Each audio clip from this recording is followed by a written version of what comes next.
Hey buddy, Crow back again, and it has been some time, but we're finally going to be looking at another collection for the Evercade. This time we're going to be looking at Indie Heroes Collection 1. This is cartridge number 17, and it includes 14 games that are all indie games or homebrew games or whatever you want to call it. And these are all games that were developed fairly recently, but they're on older systems like the NES, the Genesis/Mega Drive, and there's even some Game Boy games on here, so that's going to be quite interesting to look at. And what I'm going to do is I'm going to talk about each one of these games for a little bit, and I'm going to give them a score anywhere between 1 and 5. A 5 is what I consider to be a great game. It's a game I had a lot of fun playing and I found very few flaws with. A 4 is what I consider to be a good game. It's a game that I had fun with, but I felt there were some issues with the game that if they were addressed, the game could be even better. A 3 is what I consider to be an okay game. It's a game that I neither disliked nor did I really like it. Just kind of ho-hum in the average middle for me. 2 is what I consider to be a poor game. It's a game I did not like, but I still saw a little bit of value to maybe going back and revisiting it in the future. Maybe I might like it in the future if I figure some stuff out or something like that. And a 1 is what I consider to be a bad game. It's a game I just flat out did not like. I found no value with it being on the Evercade at all. And to be honest, in the 16 previous cartridges that I looked at, I found only 2 games to be bad enough to where I never want to play them again. And of course, these rankings are my own personal opinions. Your mileage may vary. And also, I'm scoring these games based on how they play on Evercade, not the original hardware. Although now I do have to take into consideration how they'll play on the Evercade VS that is coming out later this year, because that will allow for multiplayer support, whereas this does not. So, enough rambling. Let's get started with our first game. Our first game in this collection is Alien Cat 2, a puzzler from PSCD Games, released in 2020 for the Sega Genesis/Mega Drive.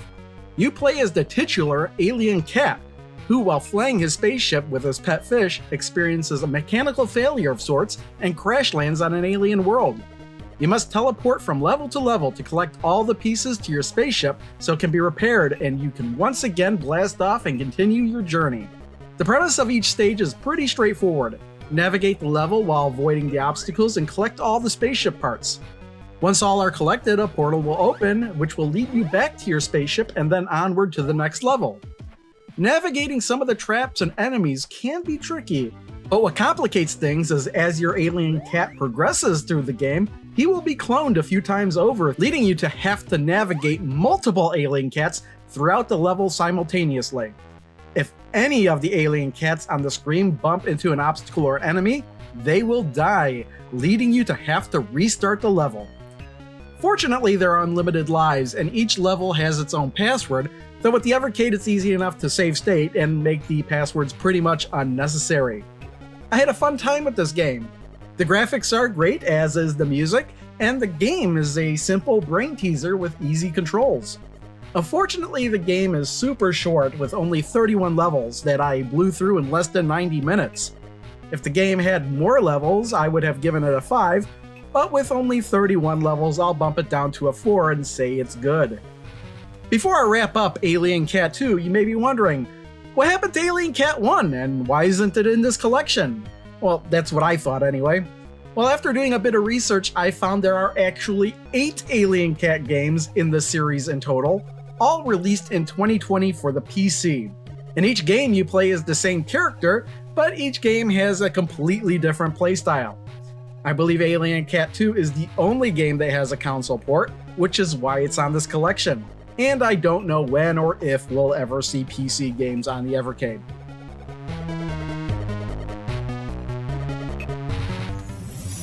The next game is Anguna, Warriors of Virtue, an action-adventure game not unlike classic Legend of Zelda games, developed by Bite the Chili Productions.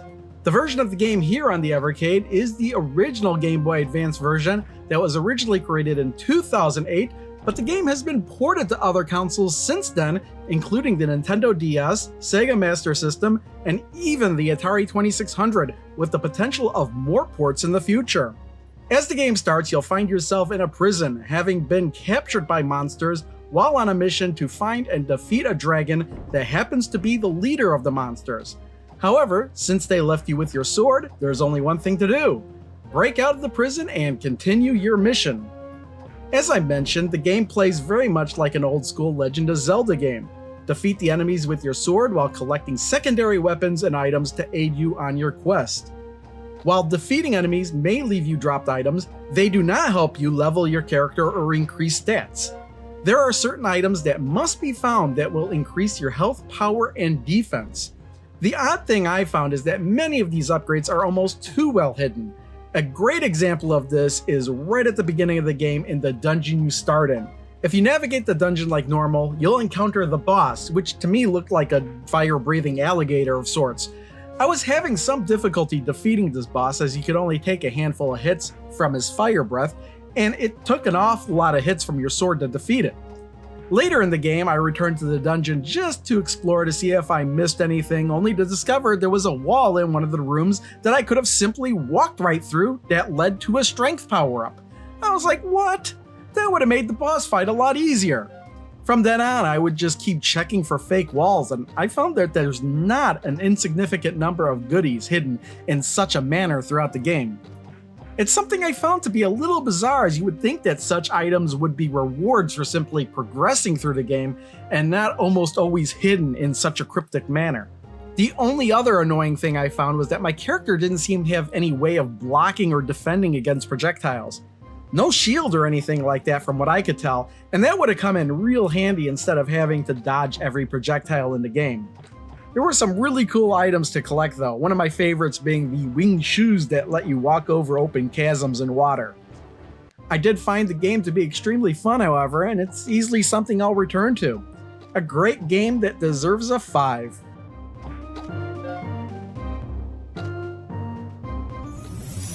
Our third game here is Chain Break, a Game Boy game developed by Tuxedo Games in 2019. This is an action game where your character continually runs through each stage from left to right while avoiding obstacles to make it to the end of each stage before your oxygen runs out. It's a really simple concept, but man do I find this game to be fun. You can navigate around the track, but since you're running, the screen is always advancing onward. You do have the ability to jump, and that will help avoid some pits, enemies, and slow down and stop floor marks, but there are some things that will need to be avoided completely.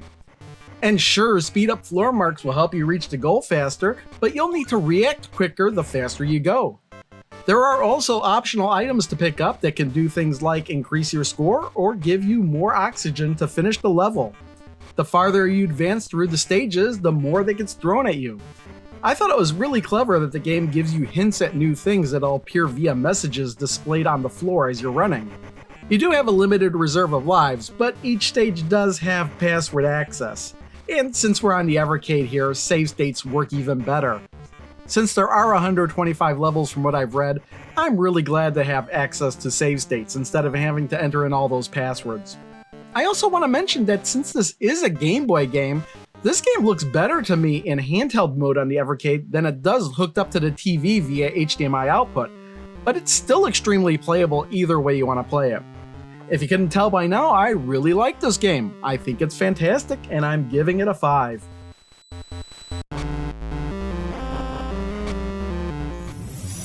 Game 4 is Deadeus, another Game Boy game in this collection, but it's completely different from our last game, Chain Break. Deadeus is a horror adventure game developed by Isma and released in 2019. As the game starts, you are a young boy who is in the middle of having a nightmare. A creature known as Deadeus visits you while you sleep, foretelling that he will kill everybody in 3 days. Shortly thereafter, you wake up and control the boy as he explores the town and talks with other people, and soon learns that he's not the only one who has had this nightmare. The game progresses over the next 3 days, and your actions throughout the game will lead to one of multiple endings. And that's the game in a nutshell. It's almost like a choose-your-own-adventure story, as the only gameplay consists of exploring, collecting items, and using those items in various ways. Even though the game continues for 3 days, there's no timer of sorts. The day simply ends when you decide to go to bed. Making it to the end credits doesn't take long. In fact, you could do it in a few minutes if you take a certain action. But the genius in this game is playing through the story multiple times and trying different things to see how it affects the story. And with each playthrough, you'll learn new things and possibly encounter new endings. This is a horror game, and although it may not seem so bad at first, the more you play and the more you see in the game, the more disturbing the story becomes. Not just due to what you see in the game, but the things the game will let you do as well. There is no right way to play this game, so it's always fun to try out different things and see what happens. I'm purposely not going into much detail about this game because I think most of the fun is discovering the story for yourself. Being on a black and white Game Boy really helps with the atmosphere of the game as well, and it has a great atmospheric soundtrack to boot. This is a really fun interactive game / story to play through again and again. And this is another game in this Indie Heroes collection that easily gets a 5 from me.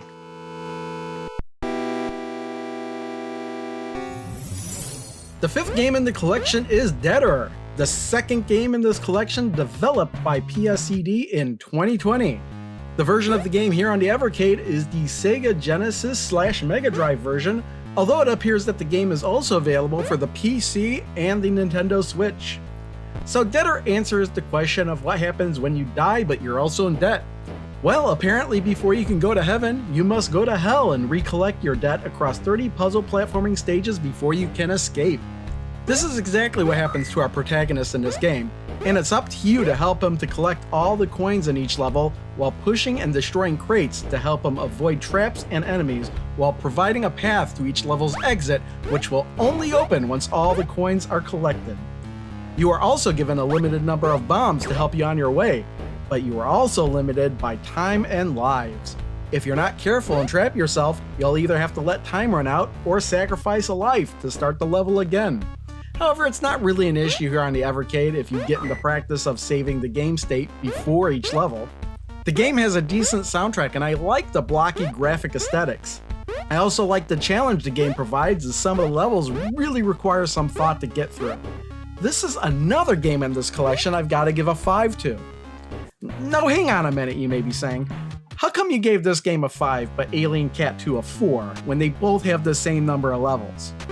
Well, it's true I did bump Alien Cat 2 down to a 4 for only having 31 levels, but with Debtor, however, I'm finding those 30 levels to be a fair bit more challenging than in Alien Cat 2, so the game is lasting me a fair bit longer than it did with Alien Cat 2, which I played all the way through in one short gaming session.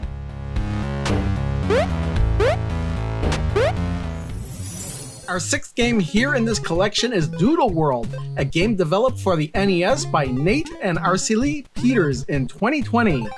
Doodle World is a simple platformer where you control Doodle as he runs and jumps through Doodle World, collecting crayons and defeating the office supply enemies on his path to defeating the evil King Eraser and retrieving the magical crayon. The game graphics are very well done for the NES in that they look like they've been drawn with a pencil and colored in with crayons. The whole game itself looks like it's been drawn on a line pad of paper. It's a very nice effect. The gameplay is pretty simplistic with your Doodle character only being able to run and jump. Some enemies can be defeated by jumping on them, while other sharper enemy objects will hurt you if you do. It's all telegraphed fairly nicely what'll hurt you and what won't. You'll also occasionally collect a super crayon for temporary invincibility and torn pieces of paper to be teleported to bonus levels. But that's about as complicated as it gets. It's a game clearly aimed at a younger crowd. It's not very difficult to get through, and there's even a kids level option which will make the game even easier if need be. The only technical complaints I have about the game is that your character and most of the enemies are really tiny on screen, and with these stiff controls, it can be difficult to accurately land your jumps at times. In the end, I'm going to have to say this game is good, and I'll give it a 4. I'd like to give it a higher score, but the simple fact of the matter is that this game really wasn't made for someone like me, and I'm scoring these games based on how I feel and how much fun I had playing them. And yeah, the game looks good and plays alright, but it's really straightforward. Throws absolutely no curveballs, and I finished it in about 25 minutes after I started playing it. For a preteen, I would absolutely score this higher. There's definitely something fun here for young kids. It's definitely not aimed at someone like me, and that's totally cool. Not everything has to be.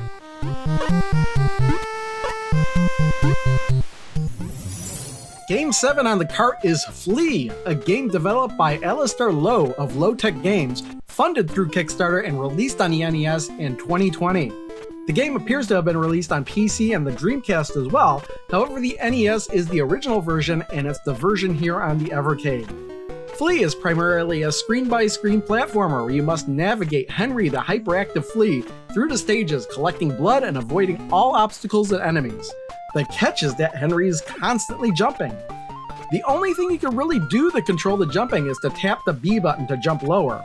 Since this is an NES game on the Evercade, the Y button is a rapid fire for the B button, so it winds up easier just to hold that button down to jump low as long as you need to. The constant jumping is a clever gimmick which changes the way you wind up approaching this type of platformer. Along the way, there are some friendly critters to talk with, and every so often is a side-scrolling boss level. You are bound to lose several lives throughout the course of the game, but the game gives you a lot of lives. You start with 21 lives, but for each packet of blood you collect and donate to the Refuge Fleas, you get an extra life in return. You can really rack up the amount of lives you have in this game quite quickly. This is clearly a game that has had a lot of time and effort put into it, and the game is challenging without being too frustrating. I'm not too sure how long the game is though. The documentation I saw said the game was over 50 levels long, and I've made it past that point, so I suppose I may be close to the end. The only thing I kind of didn't like is that late in the game, underwater levels are introduced, and swimming through those levels are a bit frustrating to control, but not enough for me to give this game anything less than a 5. This is certainly a great game.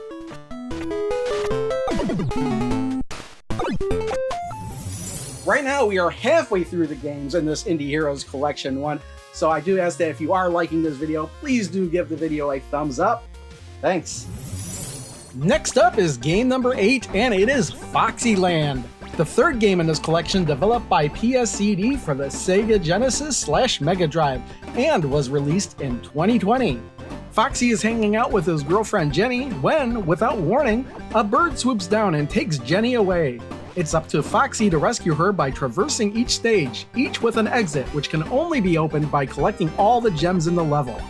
This game is primarily a platformer, but there are some puzzle-solving elements at play here as making it to the exit of each stage isn't enough. Some thought may be needed to locate and collect the gems while avoiding or defeating the creatures and obstacles populating these areas. Foxy can only take 3 hits before losing a life, but occasionally hearts can be found to refill your hit points. Controls are really straightforward. Foxy has the ability to double jump and duck, and that's about it. Not a bad thing to keep things simple like that though. The game only gets complicated when a boss is encountered, but only because it can be a bit confusing what you need to do. When I fought the first boss in the game, I wasn't entirely sure if I was fighting it correctly, because in the middle of the fight, sometimes the boss wouldn't hurt me and I couldn't hurt it.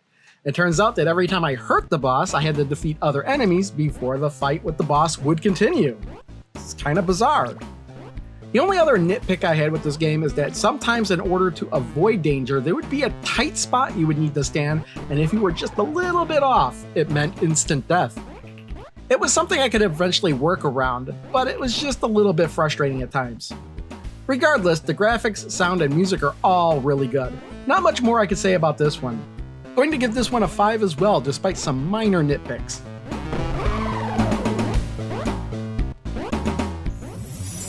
Game 9 is Kubo 3, and it was developed by Dale and Seiji Coop, aka SJ Games, for the NES and was released in 2020. Kubo 3 continues the tale of Kubo the cowboy turtle as he tracks down the 4 crystals that will allow him access to the lair of Muglar, the evil mole, in order to defeat him and set all the captive villagers free. Yeah, it's kind of a weird story, but I kind of like it. There are 2 portions of this game. The overworld map, which can be explored to find areas in which the crystals are located, and then those areas are accessed to reveal platforming sections, which lead to a boss which is then defeated to collect one of the crystals. There are no enemies in the overworld area, and all the enemies in the platforming stages can be defeated by jumping on them, or dropping some other object on their head in one case. Just an odd thing I want to note is that the Evercade menu and manual refer to this game as an RPG, but I definitely wouldn't put it in that genre. I would categorize it as a platforming adventure game. It's a really simple and straightforward game, but for me, the art style really stands out. For some reason, I really like the character design and color palette this game uses. Really makes the game stand out in a way I haven't really seen on the NES. The game is incredibly short and easy though. I think it only took me 30 minutes to play through the whole thing. Also, some of the hit detection can be a bit suspect. But you know what? The game has a certain charm that makes me like it. Not a great game, but I will say it's a good game and give it a 4. Also, this is Kubo 3.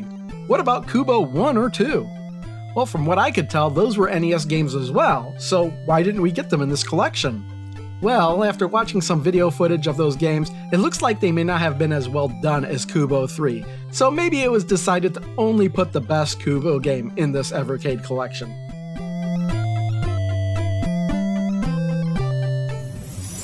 The 10th game is Ploid, an NES game funded through Kickstarter, developed by Nape Games, and was released in 2020. This is the sequel to Void, which was only released on Steam and the Nintendo Switch from what I could tell. Ploid is a platforming shooter, not unlike Mega Man. Well, like Mega Man if Mega Man never had collected any new weapons. You play as a Mega, who is a Ploid, which is an evolution of the human race which has merged with technology. Omega's quest in this game is to travel to several temple ruins in search of the sacred discs, which will evolve him into the next evolutionary link, a Ploid X. The action takes place on non-scrolling static screens, with each screen either containing obstacles that need to be navigated, friendly characters to talk to, or enemies to be avoided or destroyed. Near the end of each temple is usually a boss that needs to be defeated in order to make a path to the disc and proceed to the next level. It's not a bad game, but it also really doesn't strike a chord with me either. The graphics and gameplay don't really grab me, and more than one of the levels wind up being a giant maze that can take quite a bit of time to navigate, and I didn't really enjoy that. I mean, I worked my way through the Forest of Illusion, but then 20 minutes later I'm in another maze level, literally called the Infernal Maze Temple, which wound up consisting of screens from other levels that I've already played through, just in maze form, and I just stopped playing. I didn't really want to spend more time with the game. It's not like I don't like the game though, but I can't say that I do like it either. I'm just gonna split the difference, give it a 3, and say it's just okay. What I find interesting though is that on the Nintendo Switch and Steam, there's a game called Ploid Saga, which includes all the games in the Ploid series, but they seem to be remasters of sorts, and the version of Ploid in that collection looks like it could be better. Maybe worth checking out one day.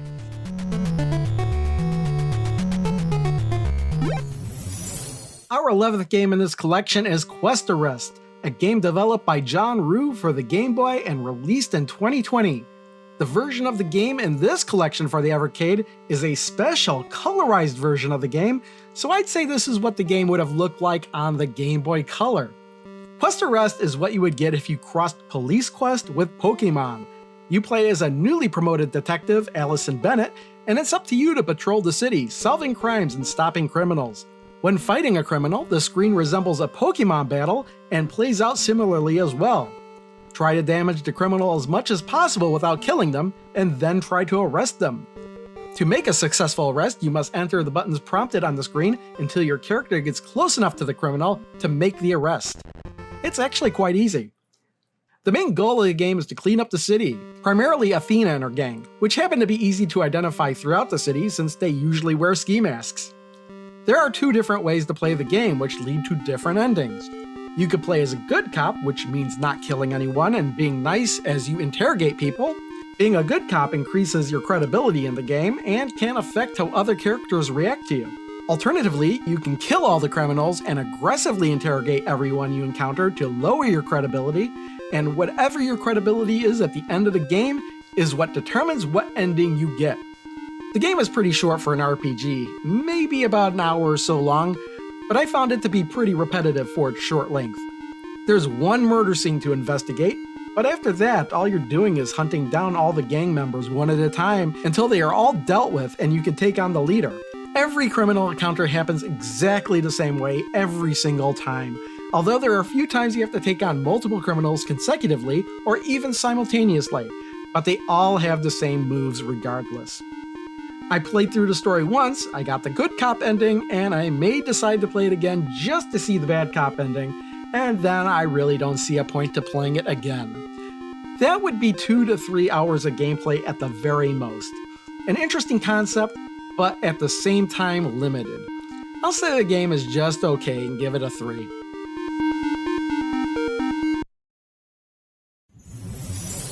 Game 12 is Super Homebrew War, and it is the second game in this collection developed by Bite the Chili Production. This is an NES game that was released in 2019. So all of these indie games each have their own unique playable characters. Wouldn't it be cool if they all got together in one game to fight it out, like in Nintendo's Smash Bros. Series? Well, that's this game. That's right, this is an arena brawler with 19 selectable indie game characters, some of which are in games that are in this collection. Up to 4 players can play fighting it out on various stages. Now this is an NES game, so the fighting is gonna be limited compared with even the first Smash Bros. Title.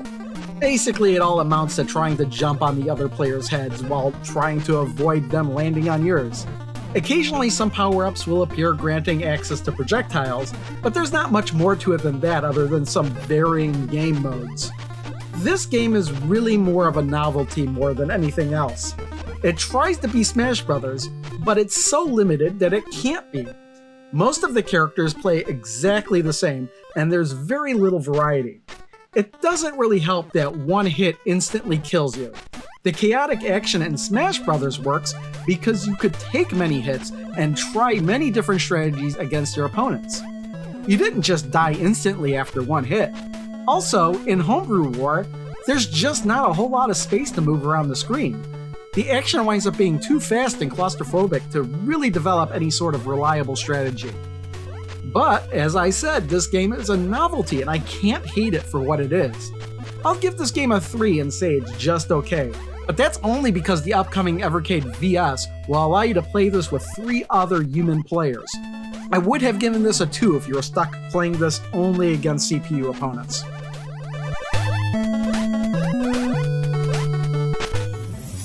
Twin Dragons is the 13th game in this collection and it was funded through Kickstarter by developer Broke Studio. It was released for the NES in 2018. This is a platformer where you play as a pair of fire-breathing dragons named Dinky and Minky, who are on a quest to rescue their unhatched siblings from an evil sorcerer who has stolen them away while their parents were out hunting.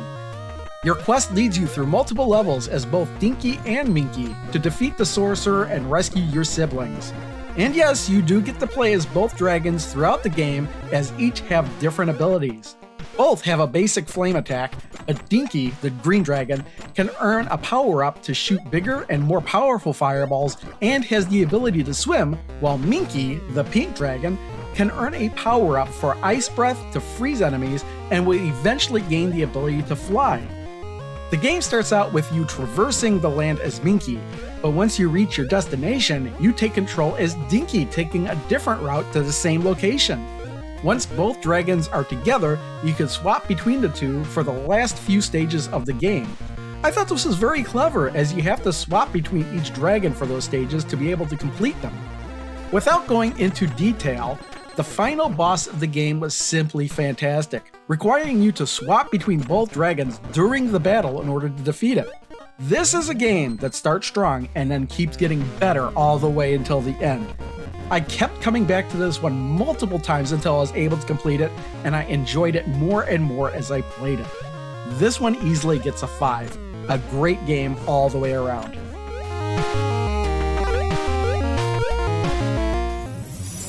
The 14th and final game is Uchusen Ultimate Ploid Battle, and it is the second game here that was developed by Nate Games in 2020, and also happens to be the third game in the Ploid trilogy.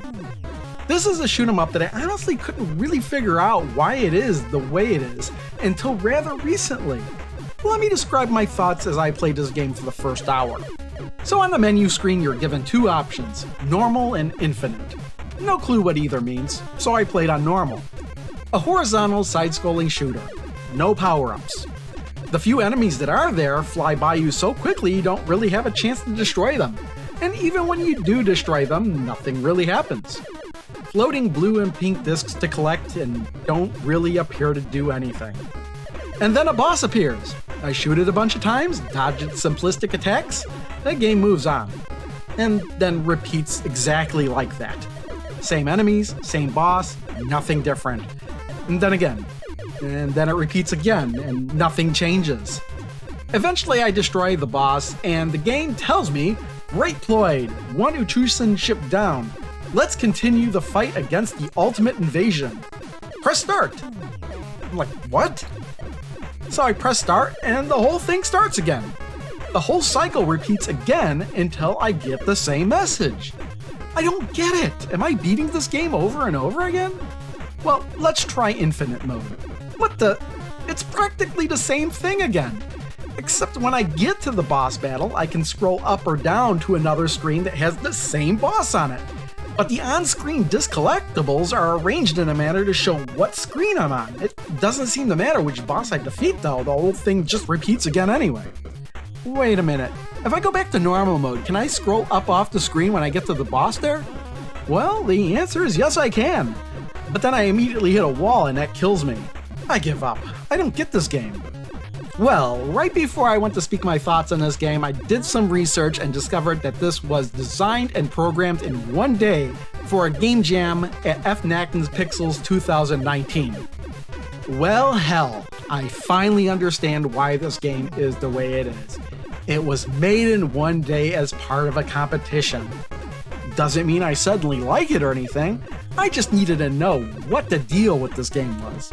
While I think it's amazing that this is the result of one day of work, it just goes to show why most games aren't developed in one day. This is potentially a good start to a great game, but it's not really ready for a retail release in the state it's in now. I kept bouncing back and forth between whether I wanted to give this a 2 or a 1, but as I think about it, I'm gonna say this is bad and give it a 1. Great for one day's worth of effort, but it's really something that should have had more work done before it got released to the public in a collection like this.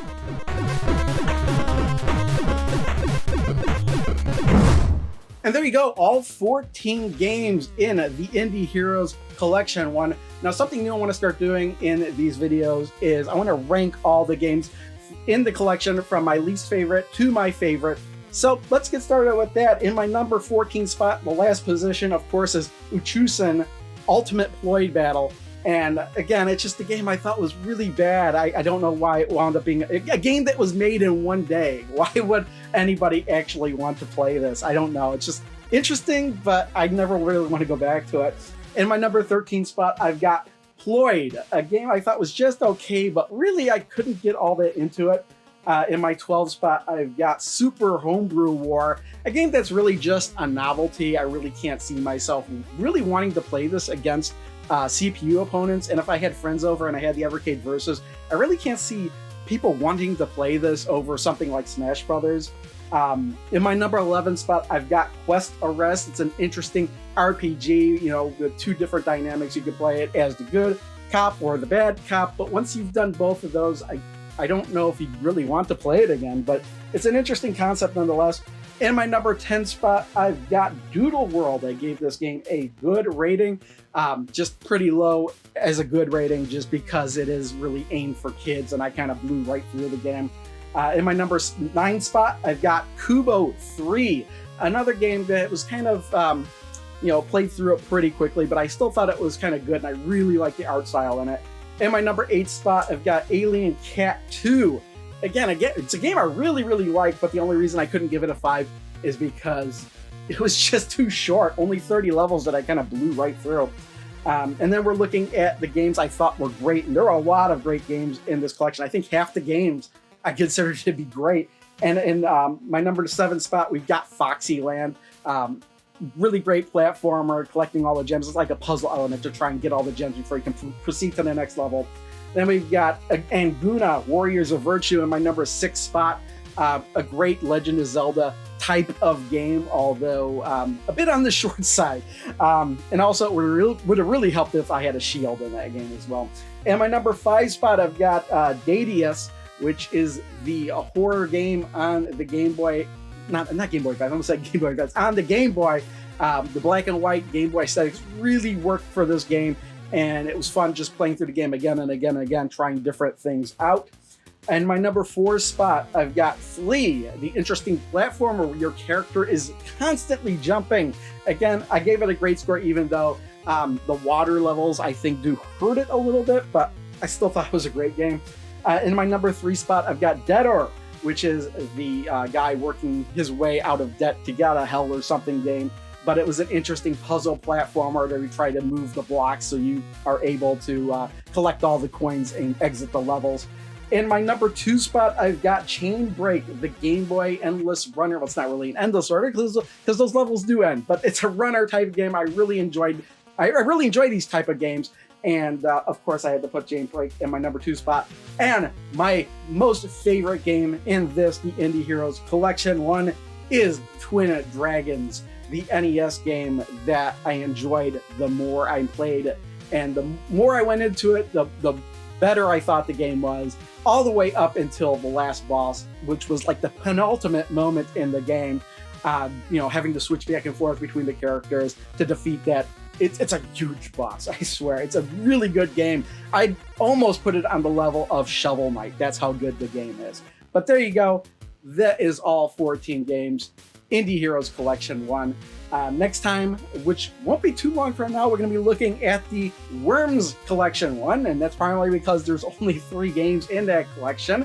But are they any good? Well, we'll have to find out in the next video, won't we? Anyway, thanks for watching. I'll see you all next time. Bye.